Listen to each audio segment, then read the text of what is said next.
still publish things, they still update social media and all this stuff. It's just that either they don't care or they have the record for the slowest response time in the universe. Wow. Because yeah, it's legitimately awful. But yeah, that's one of the fun things about branding anything is all of the catchy names, and that's why in the thesis like I came across named it Keynoter.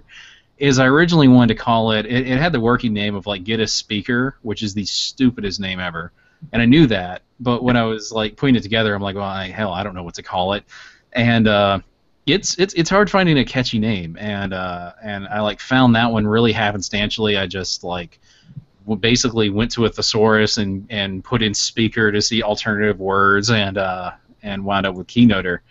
But it's hard, especially if it's a saturated thing like coding, I can imagine, Oh, or learning systems in general. Just finding a catchy name for that, you almost have to like stab somebody over it. yeah, well, and like Codecraft is trademarked, Mm-hmm. but the company, they're like a it's not even related. It's like completely Mm-hmm. unrelated. So like a bunch of people have been using Codecraft in the learning environment unofficially. Mm-hmm. So there's only one trademark of Codecraft, but like code.org, which is a really awesome little organization, they're trying to introduce code into high schools. Yeah. They have something called Codecraft Labs. Ah. So, and it's not officially trademarked because they can't trademark the Codecraft. Because it's already trademarked. It's already trademarked, so it's kind of the unofficial title for their little thing. And then there's that coding seminar in Colorado, and then this random company whose website still looks like it's from 1992. Just That's the best. So, in other words, a bunch of people owe somebody like $5 a piece somewhere. It's like the birthday song. yeah, That's excellent. yep. But there's Codecraft School of Technology in Boulder, Colorado, and yeah, it's just arg. That is the absolute best. It's something it's like pulling teeth. It's something that I enjoy doing. I enjoy doing branding, which is of course why I got a print design degree. But I I think as time has gone on, I've kind of warmed up more to rebranding than branding from the ground up, just so I don't have to put up with the rigmarole of doing this. And then that's exactly what I'm doing for this thesis project that I'm doing too. So it's fun. What is are you doing? Are you doing a master's or a bachelor's, Marcus? Are you doing thesis shenanigans like we are? Oh no, no! Oh There's no. no way I want to do thesis. Well, actually, Because I was about to ask if the game design one was nearly anywhere nearly as crazy as these are. well, from what I hear, they can be. I'm actually trying to shoot for my bachelor's. Mm-hmm. But right now, I'm like come across a little bit of a problem with my financial aid, so I'm not sure That's the best exactly. too. Yeah, I'm not sure exactly how much further I'm going to be able to go with AAU. Mm-hmm. Um, I might just go to my associates, or I might Yeah. wind up going to another school Yeah. to where it takes less time and where they give you enough money to at least reach the associate's degree. You Mm-hmm. know, because I have a couple of friends who went to different schools and they were able to get enough money to get to their associate's degree. All they had to put in for was just for their books and school supplies and stuff. And so, Yeah. so yeah, I don't know. I'll look into it more after this semester and Mm-hmm. see what I can do. You know, it's kind of Yeah. bummer because I really like the school that I'm in. But I mean, I got to do what I got to do. So Yeah, that's true. It's I'm in a weird conundrum with Academy of Art too because now I work at UAB and after 6 months I get free tuition to go there and they have a master's in web design too, but I don't know since I'm past that halfway point if I'm like truly married to Academy of Art or if I can switch up. It's a conversation I probably need to have in the worst kind of way. uh huh. So I don't know. Yeah, yeah. Yeah, I know. It's a bummer, you know. Yeah, But I mean, what else can you do, you know? that's very true.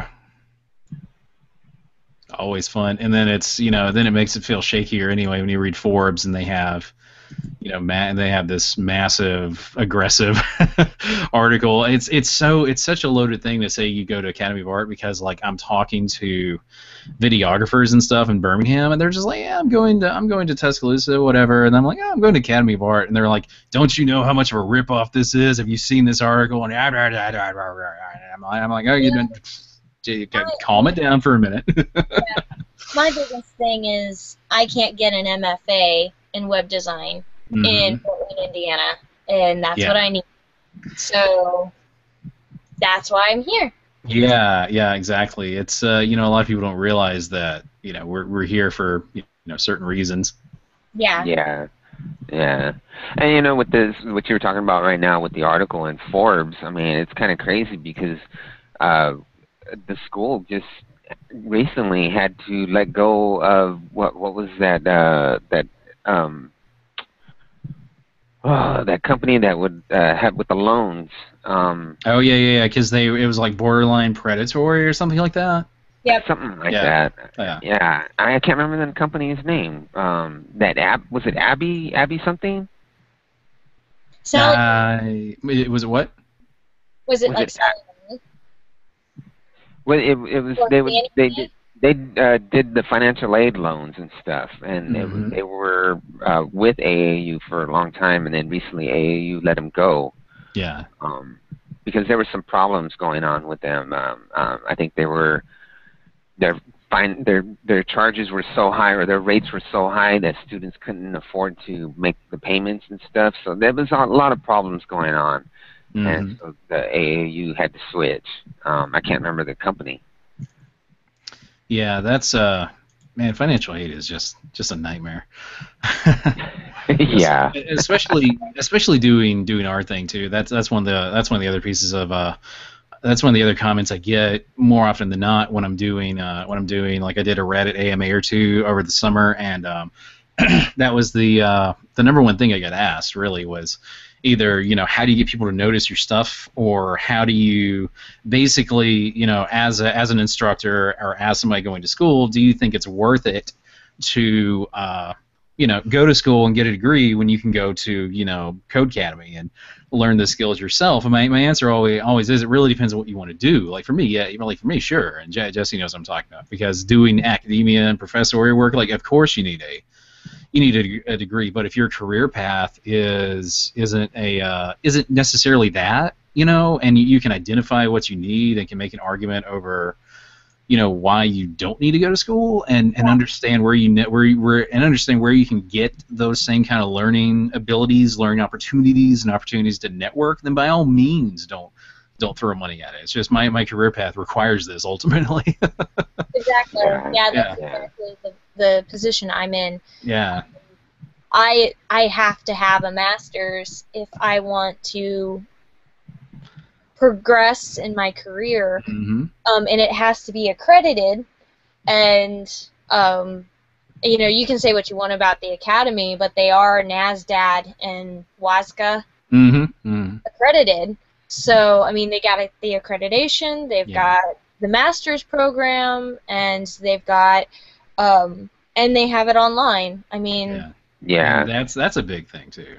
Yeah, AAU, they're highly accredited in the gaming field. I mean, there's a lot of really big name game companies. Even Sony and Microsoft are, look for graduated or even non-graduated students out of that school. From what I've heard, there have been students that were hired and didn't even reach their associates yet. Several. I mean, the web design new media school is just that same thing. There are tons of big logos in the who's hired section. Yeah. But it's there's gonna be rotten eggs everywhere, and you can probably find somebody throwing eggs at some local community college, and but like Jesse was saying, they're accredited. That's what matters. That Forbes article about the accreditation being shaky or doesn't sound as accurate as as you would expect it to be. Yeah. Yeah. Well, Yeah, how many as long as people? that stays in place, that's all I care about. Yeah. As long as my degree is accredited by the time I leave here, Hmm. it doesn't matter. I mean, Yeah. you get to a certain point where you just need to have that MFA, and then it's all about your teaching experience and your ability to teach students. Hmm. And I literally just need the piece of paper. It's such an expensive piece of paper. I need you to print my diploma now, please. Yeah. Yeah. Yeah. But it's just like SCAD. I think people in creative schools, especially, have this opinion, and not to poop on SCAD, but I think kind of pooping on the mentality that certain schools have. I think there's this idea with a lot of students that you're going to graduate, you're not going to put the effort in, and somehow someone is going to magically rub the job genie lamp and give you a Yep. job for no reason. Oh, And definitely. I think that's where Forbes kind of derailed the article for me. Is it seemed like because I had the same conversation with people who didn't get approved for their BFAs at UNA, who were very disgruntled and wanted to talk to somebody about it. And I feel like that was the type of people who Forbes kind of interviewed and talked to, were people who were. Oh, yeah. And of course, everybody's story is different, but it feels like they were kind of disgruntled and they didn't seem to put in. That's again not to say everybody did this, but it seemed like people they talked to were the people who didn't know what to do after college, and it may just be, and it's one of those things where you don't know what they did during after the degree. It could just be total happenstance that they're not employed. Mm. So Wow. it's always interesting. It's just like everything else in the press. It's kind of like a bad breakup. There's one story, there's the other story, and then there's the truth. Yeah. And you never hear that in the it's like Hunter Thompson said, you don't hear the truth in the 9 to 5 hours. So especially with schools, everyone is just it's just like it's almost as bad as books. Everyone's predicting the doom of the modern university, which is true in a lot of ways, but Yeah. Well, you would think Forbes would do the research, instead of just taking these people's words. And I think that's why it's such a source of contention, because people, will throw. It's like if Wall Street Journal did the article, people would throw it out and be like, "Well, Wall Street Journal said this. Why are you, who are you to argue this?" It's kind of the inverse of Rolling Stone last year. They published an article without doing due diligence, and they have egg on their face, and their respectability as a solid news source is kind of dented a little bit because of that. And Forbes obviously didn't have the blowback from that. It was a different article, but I think with certain ones, which is kind of why everyone kind of imploded when Murdoch bought National Geographic, you kind of expect a certain level of due diligence and credibility from certain big, renowned institutions. Oh, definitely. Yeah. That's neither here nor there. This is a borderline. This is becoming a borderline Radio Free Creative episode. welcome everybody to the first Radio Free Geek episode of fall. It is official, even though where I'm at in Birmingham, it's apparently going to flood and rain miserably for the next 4 days. Birmingham likes to pretend it's Seattle, especially in the fall. Marcus is in California, which really wants to be a desert all the way through, and then Jesse, I guess, is having normal circumstances. I don't hear anything happening in your area, good, bad, or otherwise. We've survived the rain apocalypse. Mm-hmm. Though we did qualify for what was it, natural disaster aid, like we're. Oh yeah, you were mentioning that, yeah. Yeah. So we did qualify for that, but otherwise, I mean, fall's just is being fall. No just fall. here. Yeah, it's just hanging out. 60s, 70s. That's All that's a nice feeling to have. It was 70s over the weekend, and then tomorrow it rains, and I think the high is 88. So it's trying to hang on to summer and be miserable at the same time. So that should be fun. It should be real, honest fun. Could always be worse. Oh yeah, that's true. Yeah. So we Yeah, we have an agenda. So, a lot of stuff has happened. It's like what Marcus and I were talking about before everything started. It's the season for everything right now. You see, pardon me, going dry again. It's the season for a little bit of everything on TV and comic books and movies. Everything's coming out. You might have heard of a tiny movie called The Force Awakens that's coming out. The Martian's coming out.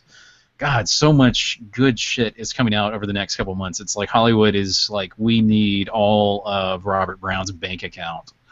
Is what's going on. We need to crack open those sweet Brown Eagle Studio coffers. Because I hear they have a lot of money. Yeah, I hear they are just rolling in dough over there. We need to get a hold of that. It's like sci-fi movies and comics and books to me are kind of like Grateful Dead. As soon as I get money, it just vanishes in the air because I gotta have all the things. Speaking of, it's especially after Dragon Con, Sindel and I have kind of become independent comic fiends. We went to a comic book store the other day, and I think we got like one Marvel and one DC issue, and the rest of it was like Image Comics, Dark Horse Comics, Boom, Kaboom, Boombox, just all kinds of shit that just like, it's not your mainstream comic, because I was reading Giant Days, which is, if you like Scott Pilgrim, it's the same kind of flavor. It's these three girls who go through these crazy misadventures. It feels like it should be a Wes Anderson movie somewhere. But they go through these like crazy misadventures while they're in college, and it feels very Brian Lee O'Malley. It's the Scott Pilgrim sequel nobody asked for but everybody needed. And then I'm reading through a bunch of horror comics to get some listverse articles made for the best horror comics and video games you can play right now. So I've been doing nothing but horror, which I'm okay with. But like Coffin Horror Cotton Hill, Coffin Hill, Scott Snyder's Witches. Oh my God, there's so much good shit right now. Have you guys read anything that's kind of stuck with you? I haven't read comics in a long time. Forever? So, If I Jesse, have you read anything? Forever, never. Yeah, that's my biggest problem right now. Is I don't really have a life right now. Yeah, no, exactly how I feel. somehow I guess I just like force it. It's like, no, I got to sit down and read this and get it done with. And I think comic books are kind of great for that void in my life, because it is the semester. It's the third week of our semester, and it's not it's not really conductive to reading long form fiction. It's quite the opposite, actually. It's kind of annoying. So, but so much great stuff, and for a lot of the stuff that's coming out, Mirror's Edge has the Mirror's Edge Catalyst coming out next year. A lot of companies have tie-in series. Mirror's Edge is getting a prequel series, Tomb Raider, which has been written by the fantastic Gail Simone, who has done Batman or Batgirl, Suicide Squad, a bunch of things.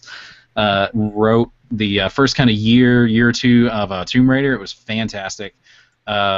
Kelly Sue DeConnick has just finished her run on Captain Marvel. The final issue, the final Secret Wars issue, was kind of a love letter to everyone that's been there since the beginning.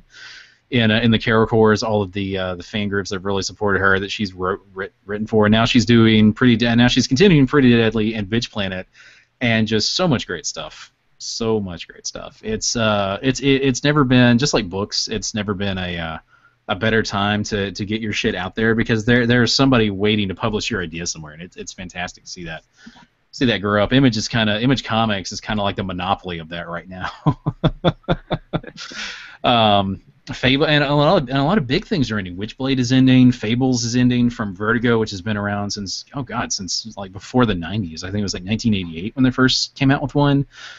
Just so much stuff is ending. So a lot of companies have been embracing. Dark Horse lost the Star Wars license, of course. Marvel does it now. So many companies are looking for fresh ideas, and so many companies are actually moving forward with it, and it's really fantastic to see it happen. So We'll probably blog a little bit about that. I don't know list versus kind of rules for republishing stuff that you write, but if they publish some of my stuff, that'll be on RadioFreeGeek.com. So be on the lookout for that. It's plenty of good stuff.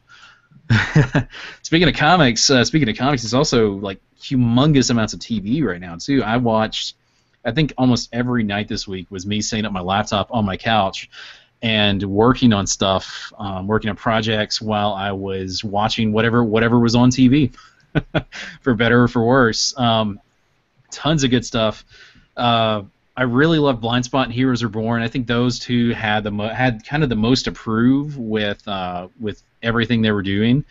Heroes Were Born hits all the high notes that were, or almost all the high notes that were good about the first Heroes, because Tim Kring's back. He wrote and directed the first episode, which is fantastic. He left during the writer's strike in the original run, and the second, third, and fourth seasons were just fantastically awful because of that. I remember IO9 wrote an article after Heroes Are Born, and it said, "Heroes Are Born will not make you wish for the sweet release of death like the original show did." Wow. And it's true. And Blind Spot is interesting. If you've seen anything like Born Identity, you kind of can predict where it's going. It doesn't try to reinvent the tropes a whole lot, because she does have her memory erased. The woman who plays the tattooed woman, who is just called Jane Doe so far, which is unfortunate. That's probably going to be a big reveal in the season, obviously. She's the one who plays Sif on the on Thor. On Thor, and also Agents of S.H.I.E.L.D.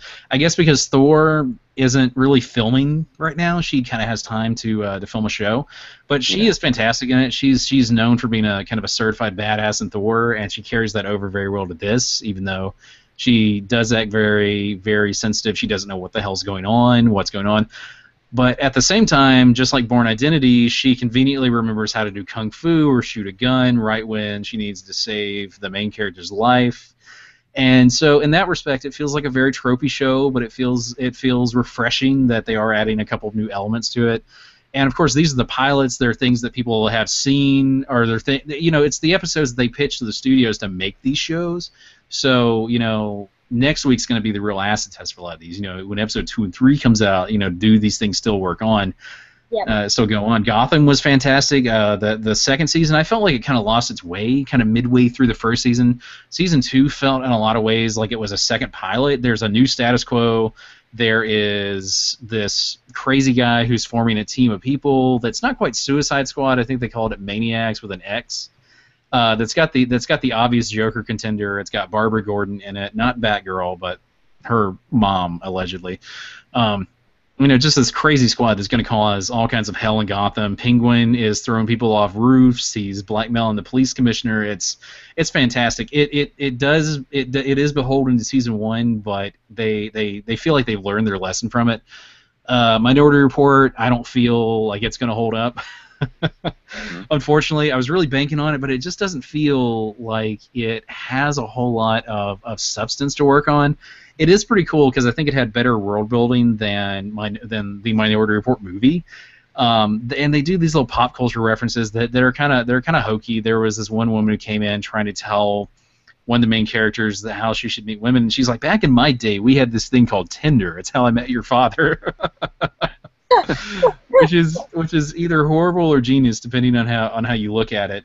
But it's interesting because they do have the motion computing just like the movie, but it's not the same exact effect or feel as the movie. So they got a lot of ground to cover with that. But they're all good. They've all got a fantastic start. Of course, the shoe-ins, things like Walking Dead, that can basically do no wrong. There's some things that are going to be good no matter what. Mm-hmm. As long as they keep it up. So it's it's a fantastic start, and plenty of good stuff for everybody who wants to catch up on some stuff. Plenty of jumping on points for old and new people. Yeah. Old and new showgoers, whatever. You were saying about Gotham, how it seemed like it was starting over or something, and that what you mentioned. Yeah, I think it is like in so many ways. Yeah. Yeah, I think it's like there's so many villains that they want to introduce. They're just kind of trying to figure out how to put it together, how to bring them out. Mm-hmm. You know, look at all these villains that they bringing out now. I mean, the Penguin, and you know, and then you said something about somebody seemed like they were the Joker or something. Yeah, You were he mentioning. he is channeling, and I was kind of live tweeting through Gotham because that he is really, really channeling Heath Ledger in a lot of ways. He's got the crazy laugh down. One of the trailers is him kind of looking crazy into a camera, just like Heath Ledger's Joker was infamous for doing in Dark Knight, and you know, just a bunch of craziness. You got the Riddler. You know, he had some of what I thought were the best scenes from the first season. There was this fantastic scene where the Riddler and Penguin kind of meet in the Gotham City Police Department and kind of harass each other for 5 minutes, which I thought was beautiful. And the guy who plays Penguin is just absolutely perfect. You can't find you'd have a hard time finding a creepier guy to play this incarnation of the Penguin. Mm. Yeah. Wow. He's just so fine, and he was totally unhinged in the first one. This Penguin was slashing necks, shooting people, throwing people off bridges, throwing people off buildings, just crazy, crazy, crazy. He's not you can see where he's the cold, calculating Penguin that you know he is in the comics, but at the same time he's got that angry edge. You know, he's going to be a little unhinged, a little more acting on emotion than the Penguin in the comics. And of course, he's not the short, squatty Danny DeVito guy from you know, Batman Returns. This is this guy making his own. I don't remember his name. It's fantastic though. But he's turning it into his own translation of the Penguin, and that's exactly what they need to do. And that's what the guy who plays Jim Gordon is doing real great about. They know they're beholden to Gotham and Batman and this mythology, but they're not beholden to it to where it's, you know, not to where they're using like the comics as a script basically. Uh-huh. And that's exactly what you need to do, right? Yeah, yeah, that's what it sounds like they're doing. You know, with this TV series. I mean, they're really bringing out these characters and introducing them, and that way, you know, the TV world knows. You know, okay.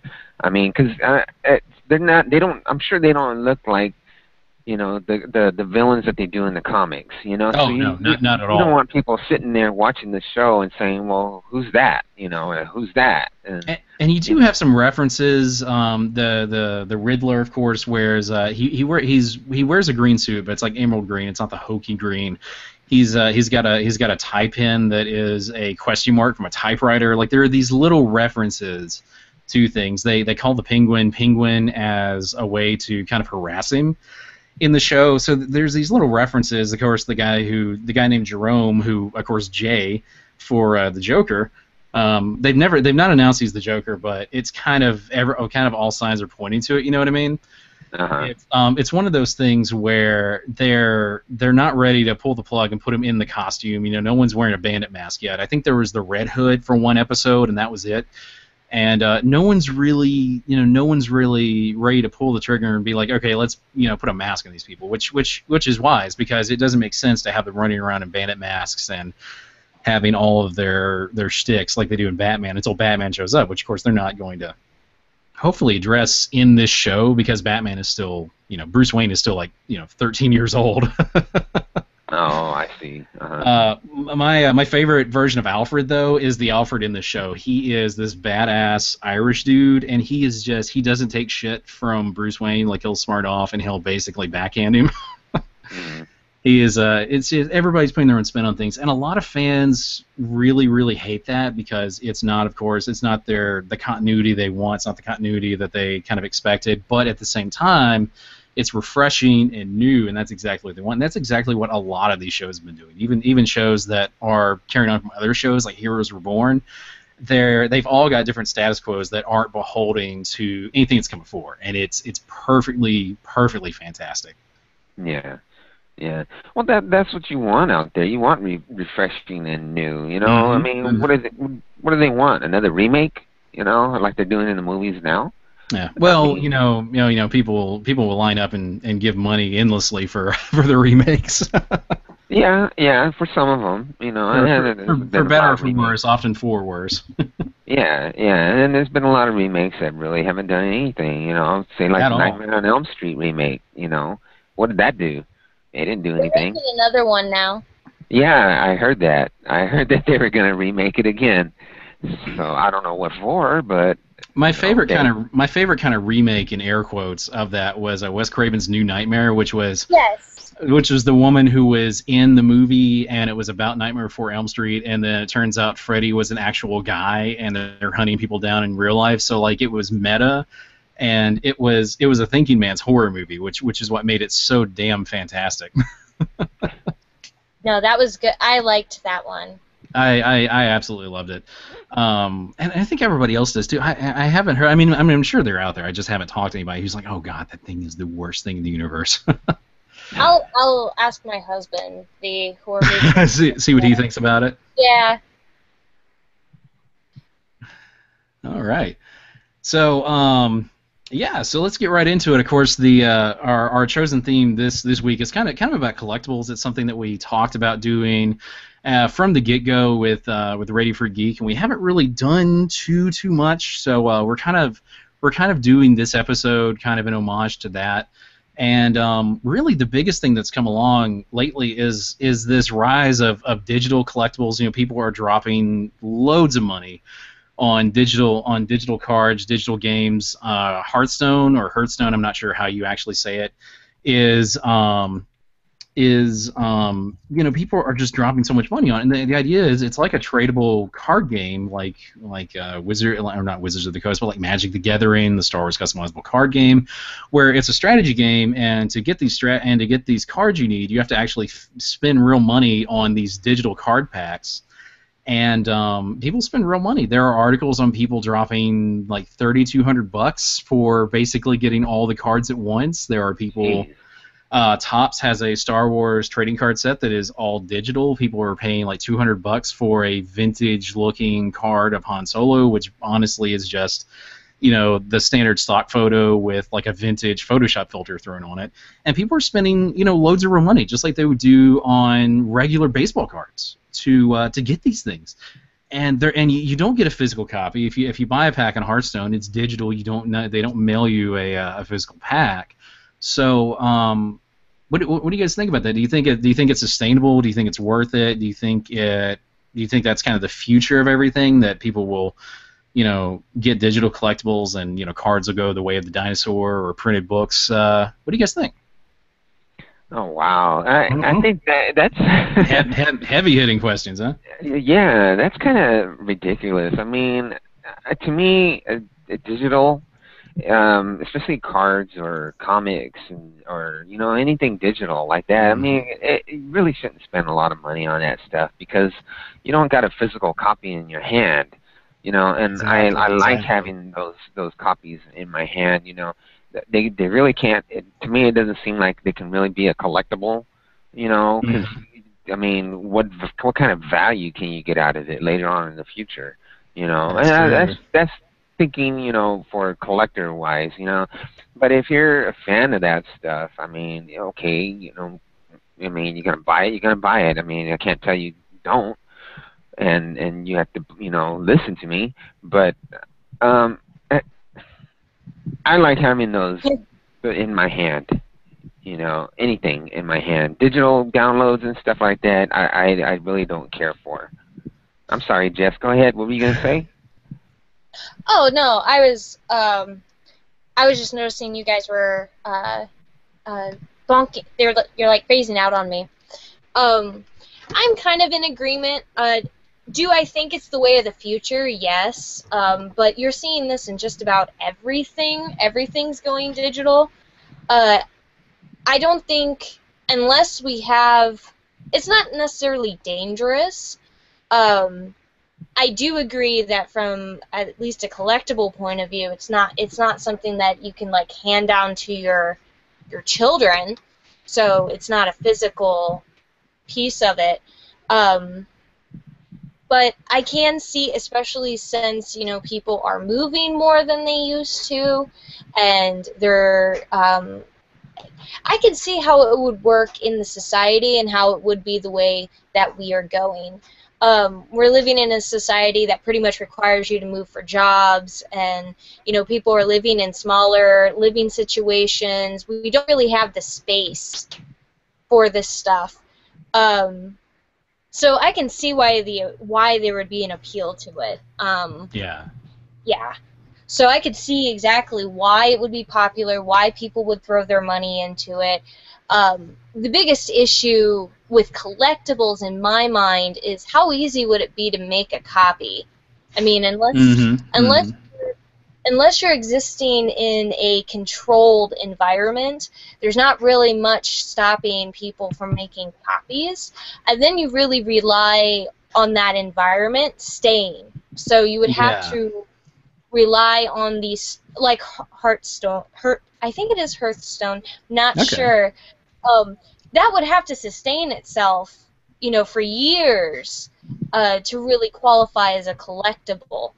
I play the one thing that I do in my spare time is I play a game called Tsum Tsums. Okay. And it's a little Disney game, and you have to collect all of the Disney characters in these little beanified forms. It's so cute. But, I mean, I know people who have just dropped ridiculous amounts of money to get all of the Tsum Tsums for this game. Yeah. Tsum Tsums. And, I mean, you're really banking on that game staying. I remember I got burned pretty badly on a game called Sim Social and Sim City. They made these two Facebook games, and they were really, really fun. They were really, really awesome. But then EA just pulled the plug on them. And so as EA often does. Yeah. I mean, I thought because it was The Sims, I was making a pretty stable decision. I was like, oh, it's The Sims. They're not gonna just disappear.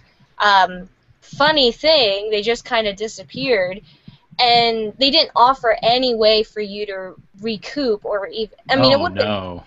Yeah, no, there was not. They literally just took the money and ran. That's awful. Yeah. Yeah. And it seems like EA has such a bad habit about that. They don't really think it through, or and they don't really plan out for what happens. And it's not like an MMO where if when Star Wars Galaxies, the Matrix Online or whatever went online, people could still host their own servers and keep the game going. It's harder to do that for for these things for very obvious reasons, just the way they're structured. I think they are kind of covered by like a DRM or a certain file to where they can only be read by those apps. So it's really up to the developer to keep it going as long as possible. But like you were saying, in so many ways, when they decide to stop updating the app or eventually pull the plug on it, as they do, so many times, there's all your money down the drain. It's not just your great grandkids are going to find a shoebox of them somewhere, and that's the tragedy of it that people haven't really thought about yet. Yeah, exactly. I mean, just like video games, for instance, how they're all going, well, majority of them are going to digital download, because the companies don't want to pay for, them being published on CD or the cases or, even storage. And to me, I even though I bought a few of them, I really don't like digital download because, for one, it forces you. Pardon me. It forces you to have internet, because that's the only way you can play your games. Yeah. Is to go online and log into the company that you bought the game Make sure it's updated, log in, wait a minute. Yeah, exactly. And that's the only way you can play them. And I can't play them offline. I can't put the disc in whenever I want, wherever I want, or anything like that. And that's the bummer thing about digital downloads. And I know that the digital comics and stuff, you can download it to your computer and like that, but I mean, what about later on in the future? Say you don't have that same computer and you want to get your comic book back from that company. What if the company shuts down or sells it off, and whoever buys it, what if they shut off the possibility of doing that or something? Yeah, exactly. You give up control for convenience in a lot of ways. or in every way, because again, if you get a comic issue and read it in comics or comicology, it's up to those developers, it's up to the publishers to define, when you get it, whatever, and it's totally up to them to define those rights, and they can change it at any point. It's like you're paying. It's just like computer software. You're really paying for that access more than anything else. Yeah. Yeah, exactly. And also too, one thing I recall a lot of people asking, I mean, especially these video game companies that are going to digital downloads. Okay, since you're not paying for the case or having it put on a disc or anything like that, can the prices be cheaper? And Yeah. they haven't. Yeah. They haven't made them cheaper. They haven't made it cheaper at all, and there's nothing indicating that they really want to make them cheaper. Exactly. I mean, I'm not knocking video games or anything like that. I'm hoping to have a future in it, but still, I mean, that doesn't help. And you can see you can hear people's frustrations in that. They don't want to pay more money if they can't physically have it in their hand, and I don't blame them for that. Yeah, exactly. And it goes the same with the comics, and I mean, I don't know what the price is for a digital comic. Is it more than an actual comic book, or I think it's like $1 cheaper, maybe. Maybe that. I know DC, and I think Marvel does the same thing, where they've taken a bundling comics, which I think is pretty damn cool, to where if you get a physical copy, I think it's like $2.50 extra on average, to where if you get a physical copy, you can pay a little bit extra and you can get the digital copy too. I think that is cool. There are not many companies do that. If you get a movie, you can get the digital download or whatever, but you don't really see a book bundled with a Kindle download. You know what I mean? Right. So I think it's interesting that comics are really, really open to doing that, but I don't think it's as widespread as it should be. There are tons of people who still pay full price for digital downloads versus normal ones. The discount's not substantial enough to make it huge, and even then, you're not getting. I mean, you're getting the same effect in reading the story, so if that's all you care about, that's it. But if you're collecting it, there's just something kind of lost in that translation in a massive way. Oh, wow. Well, like I said, I mean, it's one of those things where I can see why. I can see exactly why it would be a thing. It's just I'm in a situation right now where you just don't have space. It's people aren't getting the houses anymore, and then you have to move, and I'm trying to. Apartments are never the right size for anything. No, and so I mean, collections and antiques even. I mean, they're one of those things where they're just not practical anymore. But you still want to have those bragging rights. So you still want to be among your friends and still be able to brag about the stuff that you have, but you can't have the stuff. And I think that's kind of where psychologically everybody is just kind of pulling towards this idea, because they can still brag. They can be, look at this, I've got a Boba Fett trading card in my game. Look how cool I am. Yeah. It's not taking up any physical room. Yeah. Exactly. That's true. And on Facebook there are these groups that have people have their Star Wars collectibles, and there's actual people that make the space to display their stuff. I mean, I see people with walls covered with figures and ships and whatever, and it really looks neat, and so there's people that don't have the space, and then there's people that do, or they make it. They make space, yeah. They make a conscious decision that they're going to sacrifice whatever possible living space they could have had to support the, which I don't knock at all. I mean, to each their own. It's just I know there's quite a few people who I know I can't afford that luxury.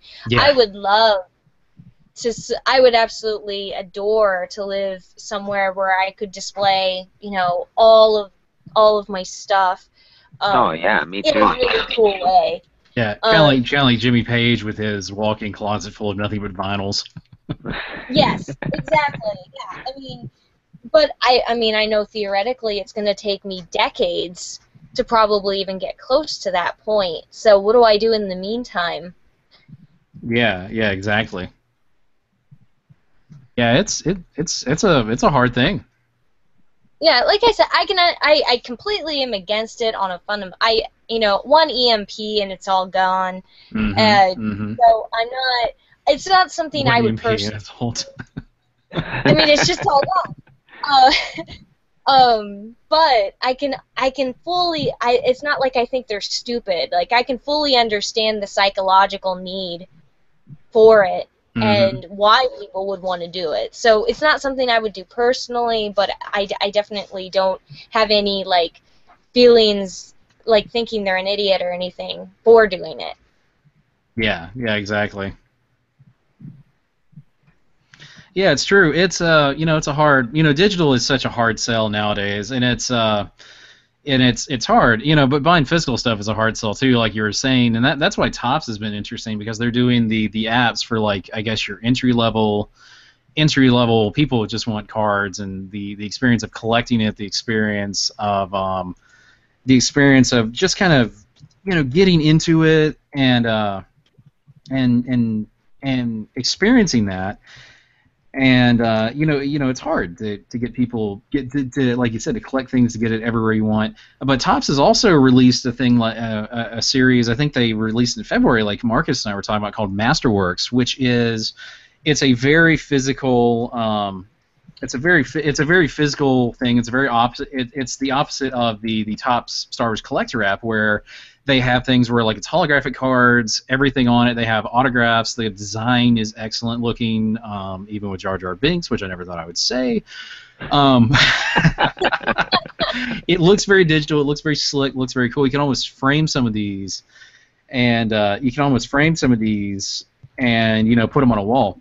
But they have like wet signatures on the foil cards. Some of them have what they call relics, where like, when they sign something, they'll put like a piece of the cap of like the Sharpie they signed something with, and it's marketing to this very collector-minded market where they want something that's better, something that's a little more exclusive, a little more limited than your traditional, trading card. It's to that next level that is the exact opposite of what the digital app is doing. Do you guys think that? Do you guys think there's much viability in that? Would you buy a card that came with a Sharpie cap on it that was used from the pen to sign it with? Oh yeah, I would. Especially if it says on the card, this cap came from a pen that Mark Hamill used to sign another card that's included in the series or something, or even an autograph card, what you were saying to me earlier about those autographs, how they're actually real autographs, Mm-hmm. and Yeah. that's great, I mean, now that they're actual autographs, it'd be even more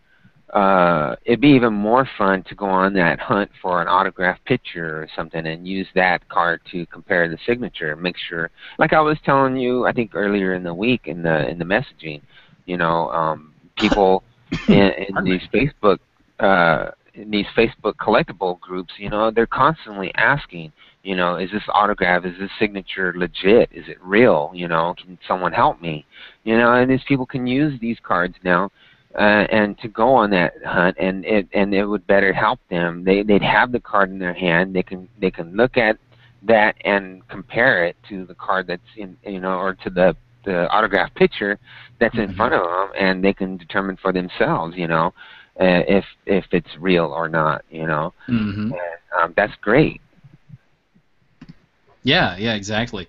And what do you think? Is there like a process to certifying autographs? A lot of things, like if I got a comic signed at a convention, it's unless I like took a photo of it, there's no way to verify that Babs Tarr signed this comic, like I was saying. Is there a way to kind of identify an autograph or kind of tell, get a certificate of authenticity or verify it really, really easily? Could you go to like Reddit or something like that and ask an expert, or do you need to get it certified by someone, or what's kind of a process to that, or is there one?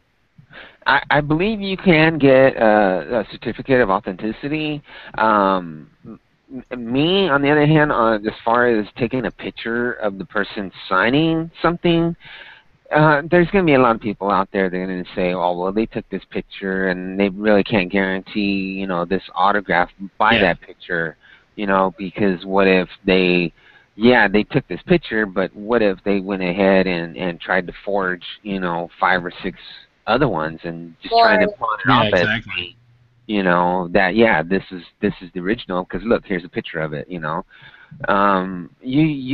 to me, you need more than that. You need something that's going to make it authentic, and I believe you can send it off to somebody to have it get a certificate for it. It'll cost you a little bit of money, but in the long run, I think it'll pay off.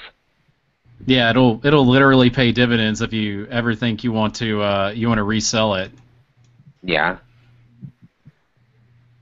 Yeah, and it it goes a long way to take that advantage. It's kind of like getting comics graded.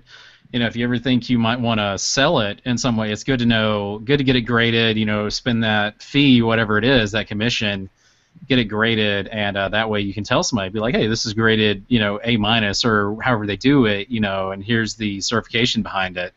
Yeah. More than saying like, hey, I got this signed, da da da da, you should buy it from me, because like you said, anybody can kind of forge it. Yeah. I mean, hell, they're forging action figures. They're forging, baseball cards and stuff. Expensive baseball cards too. And like the Honus Wagner. There's plenty of forges out there. So you really got to be careful. I mean, I'm sure there's people out there forging comics and all of the time. Yeah. Yeah, it's one of those things. Everyone is obsessed with, making money off of the user. It almost takes the fun out of collecting in a lot of ways, not just in forgeries, but everyone is so reseller minded, which I think is kind of what takes the fun out of amiibos. There's been reports of things at like Force Friday, people were buying all of the stock they had, and not leaving room for anybody else to get something unless you were like the number one in line at midnight or something like that. Mm-hmm. And it's kind of a nightmare to just go and buy something, to have the excitement that it used to be of going there day one and getting something versus buying it on eBay a week later for twice the price. Yeah, you're right. Because amiibos have gotten to such a point where they'll sell it online in under a minute, and it's just it's such a ridiculous predicament. Do you think that kind of murders day one collecting? Do you think it's really, we're at the mercy of eBay now to get the Chibi Robo amiibo we want, or the Force Friday lightsaber we wanted? What do you think about that? Go ahead, Jesse. I completely, it does. I mean, it's one of those things where, for me, it would have been really cool to have, but I'm not going to go to the extent of letting them win, I guess you could say. Yeah. It's one of those things where if I can't get it, I've started just, which is really unfortunate, because there's some stuff that I really would like to have had. I remember at Build-A-Bear. Okay, so Build-A-Bear, of all places, we had to do this policy where we had to destroy the bears before. Oh, really? Yeah, before we could throw them away, because people would dumpster dive. Oh, wow. For these bears, and then is it for like a limited one or just? Yeah, it would just be like we'd have like there was this one series where it was a bear for every season, so every season had a bear, and like when we had Clarice and Rudolph, we had to implement buying limits. Oh my gosh, really? Yeah, yeah. I mean, just something as niche as Build-A-Bear. I Yeah. mean, it was absolutely crazy. Now, granted, I could never destroy the bears. That was something I could never do. But I mean, it really just takes So the that's what you're saying is you were dumpster diving. no, no, no, no, no. I couldn't destroy the bear. So, I would have the manager do it. Like if for some Oh. reason, yeah, 'cause It's like I can't force myself. I can't do it. Oh my gosh. You have to Um, pull the lever. I can't. But well, that's kind of like that BB-8. I would have loved to have had that BB-8, but I mean that sold out faster than anything, and it really kills it. I mean, it's one of those things And the where prices on eBay for them, I mean, it's not even a limited thing. Like they've got more coming out, but like the prices on eBay are like triple the price. yeah, Yeah, It's ridiculous. I agree. I do think it takes a little bit of the fun out of it. It's just it's frustrating. Yeah, yeah, it is. I can see where you're coming from, you know. Yeah, yeah, And exactly. that's why I don't shop on eBay. I don't buy anything from eBay. I mean, because look at if you think back, remember Floppy Bird, and you remember when Yeah. Host went under. You know, I mean, look at all these people that were selling their cell phones with Floppy Bird on it for what, $200, $300, $500, $600. Gosh, And they were doing Yeah. that with something else recently too. I forget what the app was. oh my gosh. Yeah, Yeah, and and then then eBay, of course, will put a ban on it, obviously, because that's stupid. yeah, and then when Hostess went under, you know, people were buying Twinkies on eBay for $500, $1,000, and stuff. And now look, Hostess is back out. Oh, You know, now with that I didn't. $3, $4 boxes of Twinkies. Now that I did not notice. Oh my goodness. Yeah, it was. Yeah, it was bad. Oh my gosh. Yeah, I mean, people are desperate for anything they think is going to make them a buck, or just anything these days, and that kind of kills it. And they do cater to collectors in such a way nowadays. They do have. Comic-Con's probably the biggest example that people are all about. Pop vinyls and shit. They line up because I think Funko had like something to the tune of like 60 exclusive ones just for Comic-Con. They had exclusive ones that weren't at Comic-Con. They were Barnes & Noble or at Best Buy or at somewhere else. And it got ridiculous because you had to drop excess money to travel and go to all these conventions and everywhere to get everything. And everything's marketing based. They have collector boxes that have exclusives. They have Funko again has the Marvel exclusive box, the Star Wars exclusive box, and it's ridiculous. Yeah, and exclusive is the key word, because it's those are the only ones that are out there. You can't find, you go to a Comic-Con, you won't find those at any store. You won't find them at a Target or a Walmart. Or No, anything like not that. at all. No. And it just makes them more rare, and it just makes it more crazier. Exactly. Yeah, and there's people, there's people out there that out there for the money of those, but there's people that are out there to have fun collecting those also. And so that makes it frustrating too. Like what we were saying about like what we were saying about the Twinkies. Yeah, exactly. Yeah. So. I mean, it's bizarre. Well, it's just like, and then you have the people who want to get a Cheeto that's shaped like Jesus. But that's a whole nother level of collectability, because it's not like you can predict those kind of things. But it's kind of a brave new world for collectibles, and for better or for worse. I think it's for worse, but apparently everybody's marketing thinks it's better because at the end of the day, it's at the end of the day they're laughing all the way to the bank. Yeah. Well, and I think you got pretty close. The marketers are like, oh yeah, and it's just one of those things where we're gonna get to a point of exhaustion. Right now we're all like really in it because I mean it's new. We haven't done it before. That's what all of these like pricing plans. It's like people are accepting it because they don't know any better. Yeah, exactly. And then you know, I think we're gonna see an interesting thing here in the next maybe 5 to 10 years, where people are just going to be clouded out and origin out and steamed out, and people are just going to have all of this subscribed out. Yeah, I mean, I think we're gonna hit a tipping point for all of this, and it's gonna come crashing down, and then the marketers are really not gonna know what to do with themselves. Yeah. I actually think of it as a bubble. I think like the housing bubble we had. Yeah. I think that we have a really potentially serious issue coming up with all of this subscription-based services and things like that. Oh, most definitely. You know what? You know, and we're kind of seeing the effects of that now. I mean, you see so many things, like you see Loot Crate and Nerd Block and a few places like that. You can't ever predict what you get, and eventually people, like you said, are going to get to a place where they don't want to spend $20 a month on something that they don't know what they're going to get. Yeah. You know, there's only so many times you can say you have a Star Wars exclusive item, and you know, it turns out to be a plush BB-8 instead of anything like truly awesome.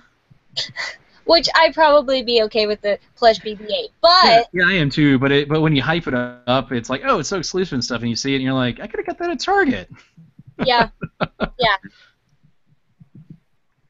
You know, but you know, it's gonna be interesting seeing how that kind of plays out in the days to weeks to come, or the weeks, months, and years to come. So you know. Yeah, right now. Yeah. Well, right now, yeah, it'll be more interesting between now until December 18th. You know, when Star Wars comes out. Oh yeah. Because I think they're still going to be bringing out more toys for the movie. Oh yeah. I mean, they've already announced another slew of, like, you know, the guidebooks, like the non-fiction-y books that go with it, like the art books. They've already announced, I think, something to the tune of like 25 odd those coming out too.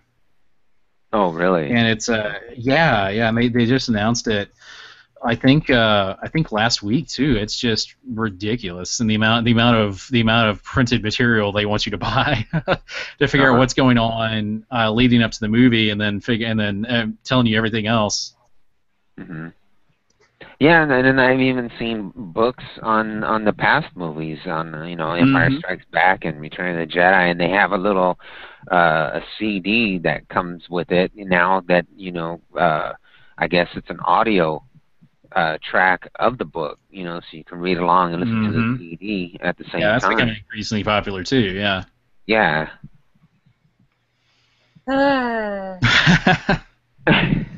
Well, neat. Yeah. It's interesting to see how that plays out. So we'll have to keep an eye on that. Of course, we'll keep you the viewers informed. I know Jesse and I have to cut this short because we do have things that we have to get finished early tonight, so we can maybe pretend to get some sleep. Marcus probably knows our pain as well. Yeah, I do. I got a couple of things I need to get done too. Yeah. So we're gonna cut this short, and we will catch you guys on the flip side next week. All right, great. All right. See y'all later. Good. See ya.